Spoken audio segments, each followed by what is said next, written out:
Euro dollar. So the euro remains pressured to the downside with a focus on a retest of that recent low that we saw at 107.11. A break below would then expose that December base at 105.21 further down. At this point, look for rallies to continue to be well capped ahead of 110, while only back above 110.60 would compromise the immediate downtrend in the euro.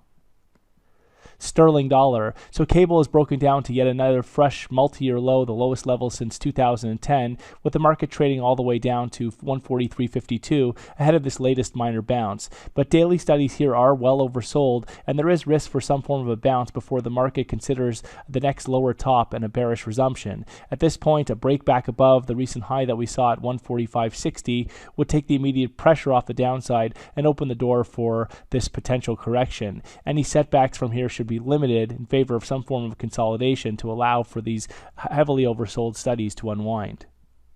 Dollar yen. So we're seeing a bit of a bounce in dollar yen after the market stalled just shy of the key August low ahead of 116, with the market trading back above 118. At this point, there is risk for this correction to extend towards the 120 area, though ultimately the market is pressured overall to the downside and should test that 116.12 August low.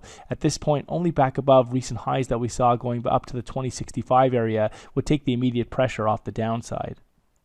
Euro Swiss. So Euro Swiss has been slowly grinding higher over the past several sessions, though the market continues to be confined to a well-defined range trade. At this point, though, a breakout to above 110.50, the September peak, is favored, with the market seen towards the 115 area over the coming months. Only back below 107.15 would compromise the recovery outlook for Euro Swiss. Aussie dollar. So Aussie is showing signs of a bit of a bounce in recent trade after the market stalled out ahead of the multi-year low from 2015 at 69.08. At this point, though, the broader downtrend remains firmly intact, and any rallies here should be very well capped towards the 72 handle in favor of additional weakness. Only back above 73.85 would compromise the bearish outlook for Aussie dollar. Dollar CAD. So dollar CAD continues with its intense uptrend, breaking to fresh 12-year highs, with the market now focused on a potential move towards the 145 handle. At this point, though, daily studies are highly overbought, and there is risk for some form of a correction before the market continues with this strong uptrend. But a break back below recent lows that we saw at 141.76 would be required to strengthen the outlook for a potential correction and accelerate declines. Until then, the risk is for additional upside beyond the recent 12-year peak that we saw on Tuesday at 143.15. 143.16, and towards the next key figure at 144.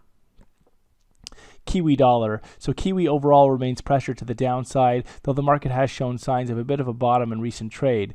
However, any rally should be very well capped towards the 67 area, with the market eventually favored to trade back towards the recent low that we saw at 64.29. That's the low from the 18th of November, below which exposes the multi-year lows from 2015. SPX 500. So the S&P 500 is enjoying a bit of a correction over the past few sessions, and the market could extend this correction back towards some previous support, now turn resistance, in the 1993 area. A lower top would then be sought out ahead of the next downside extension towards next key medium-term support at 1870, which represents the low from the September 29th, below which would then expose the critical August base around the 1830 area. Gold. So although we've seen some setbacks off recent highs in gold, the recent breakout beyond 1100 is a significant development and suggests that this pullback is corrective in favor of the next upside extension beyond the recent high that we saw around the 1112 area. At this point, look for the setbacks to be well supported in the 1070 to 1080 area, with only a close below 1070 to compromise the newly adopted bullish outlook for the gold market.